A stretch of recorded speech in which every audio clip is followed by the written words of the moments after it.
Hello everyone, we are coming off of a jam-packed weekend.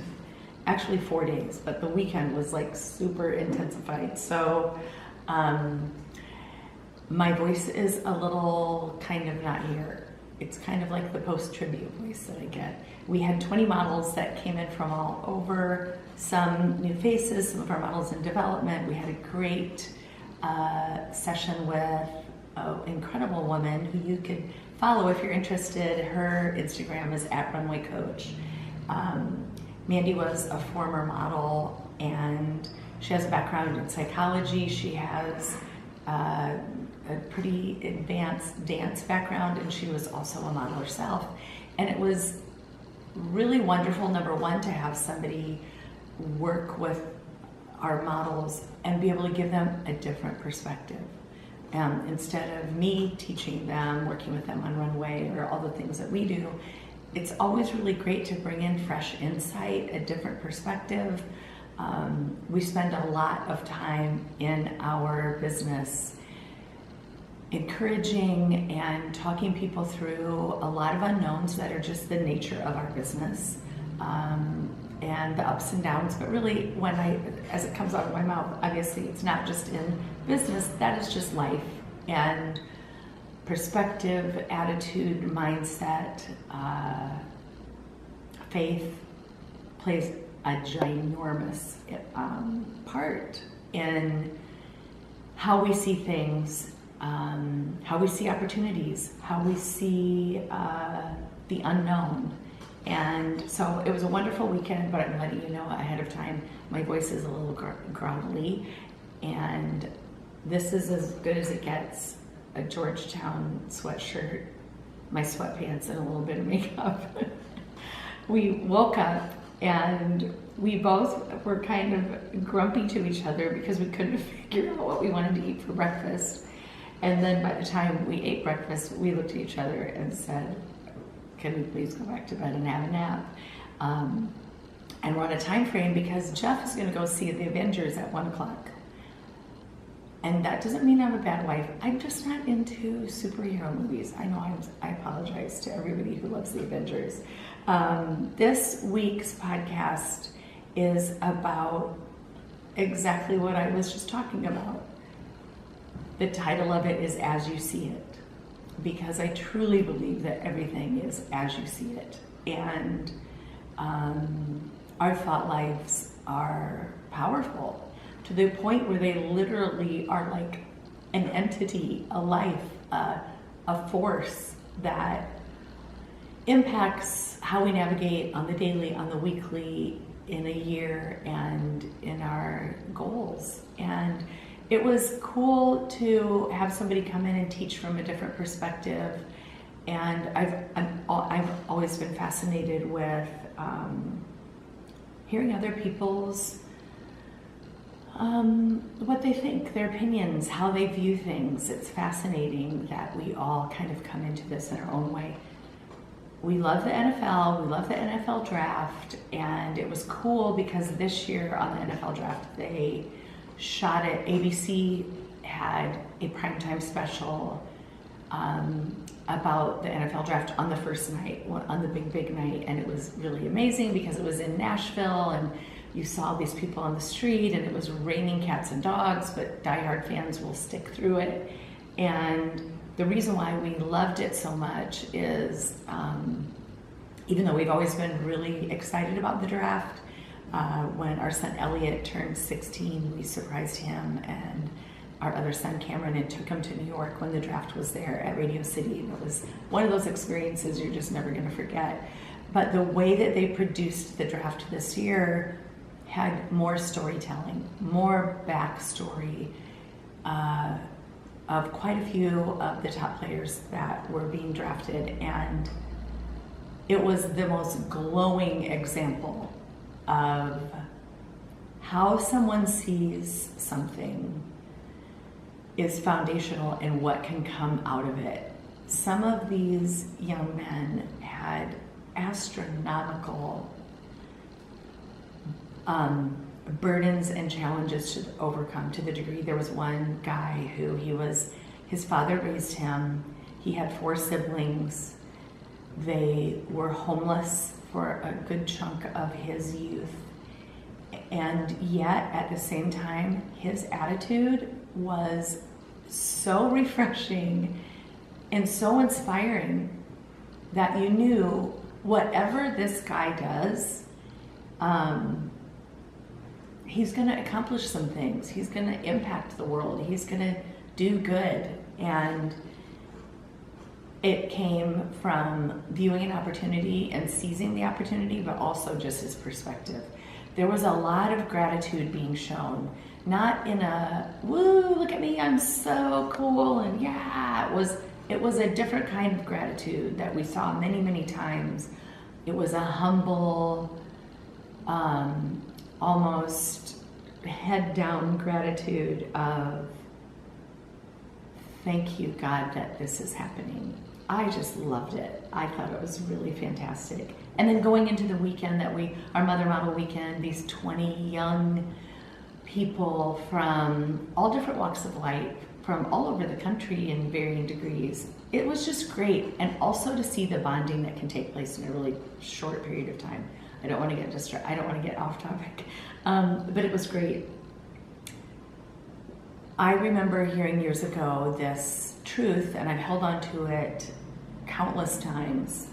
And it was interesting because in the past week of my reading, I follow a lot of really inspirational people on Instagram, but I also do a lot of reading, and I journal, and I watch really great, inspiring things on television. But one truth that never goes away is what you focus on expands.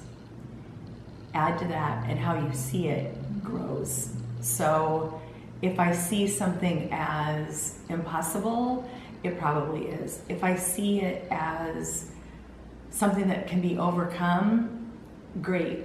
I'm someone who believes absolutely that if I can surrender it, whether it's a problem or a goal or whatever it is, an issue, something that we're dealing with temporarily or something that's kind of hung around you for a while, I just think there's nothing as liberating as surrendering it and trusting and keeping my perspective right that anything is possible. Or on the converse side of it, you can look at a situation and see the downside of it and focus on the downside and talk about it. Not only when you think it, then when you start speaking it, then it becomes a real force, and it can dictate things in your life. And if that's a struggle, that's something you need to harness.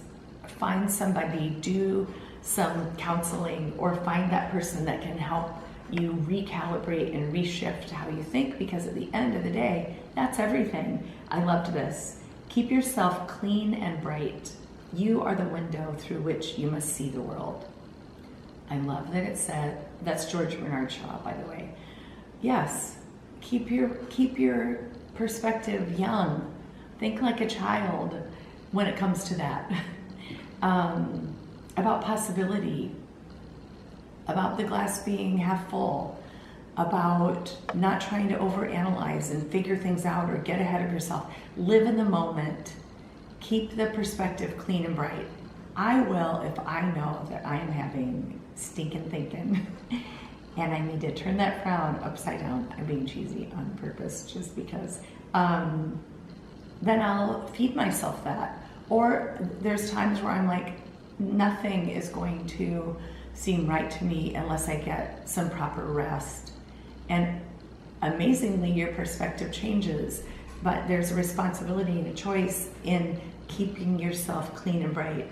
I read this, I guess it was a tweet that I had from like a year ago, but I don't know who said it. I don't know if I was thinking it. I really don't know. Otherwise, I would give credit to whoever. Don't become a victim of yourself. Forget about the thief waiting in the alley. What about the thief in your mind? What about those looming thoughts that are keeping you hostage of what kind of a life you're really supposed to live? And yes, I know now more than ever, it seems that we have so many people that struggle with deep anxiety, deep confusion. Jeff just told me, who was it that said that anxiety is a soul issue? Hillsong. I believe that. And so then it becomes a responsibility, a choice, a determination to fill that and gain some clarity so that you can go out into this world with a different perspective. And it becomes a repetitive theme on these podcasts, but it's so true, and I've felt it so much in my life that the responsibility of feeding my soul is my responsibility. And it was so refreshing yesterday. We also kicked off our Mother Model Search. So again, we had people that came from all over. There was this very sweet girl from Milwaukee, Wisconsin, who had driven just specifically for this search, and then she also worked with Mandy. And I just thought she was an absolute delight because her perspective was so up.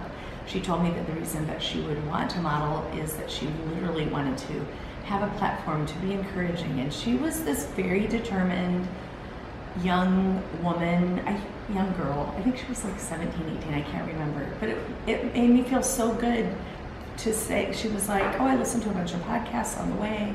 I listened to your podcast. And I'm like, okay, you're feeding yourself. And that's why when you walk into this room and a lineup of all these other kids that are wanting to do the same, you're like this big giant beam of light because you've taken responsibility for how you see it. And it doesn't mean that you're always sunshiny, because nobody is, but it does give you clarity in a skew that is going to take you much further than being like the world that is so full of cynics and critics. I'm just so tired of all of it, and it's plastered all over social media. And to me, I just take that away. On that note, this is a great thing that I saw yesterday on, it's called Mantra Magazine. It's one of the, I don't even know how I ended up following this Instagram, but I like it. They have really great things on it. And this was one of the posts on the weekend. I literally cut myself off in the middle of a negative thought, like, girl, we don't have time for this. It's funny too, this weekend, Jeff was like, Mary, you literally, I set up the camera, I turn on the timer, and you just start talking for 15 minutes. So he likes to tease me and basically he was joking, saying that I just talk to myself. And the funny thing too, then he said, I'll start to worry when you talk back to yourself, which I do sometimes, and that's okay too. But I liked that decision making, that life is what it is, and I have a choice every day to decide how I want to go out into this world, and so do you. And to snap yourself out of it, as Cher would say in Moonstruck, that we don't have time for that. You don't have time for that. Really? You want to add more complication by being cynical or looking at the negative side? You're stealing the joy out of a daily life that is not meant to be that way. And finally, one of my favorite quotes, and it's along the line of thought life: avoid at all costs the thief of gradual compromise. Gradually compromising. Well, you can do that in a lot of ways, but this being relative to your thoughts. Our thoughts become habits, our thoughts become words, and then that becomes an action. So if you know the seed of something is the thought, that in every way that you can possibly choose a good thought, choose a good perspective. I hope that this really encouraged you this week. I'm having lots of fun with these podcasts, and your feedback just keeps me going, even when I have a gravelly voice and I'm absolutely exhausted. Make it a great week, and I will talk to you next Monday.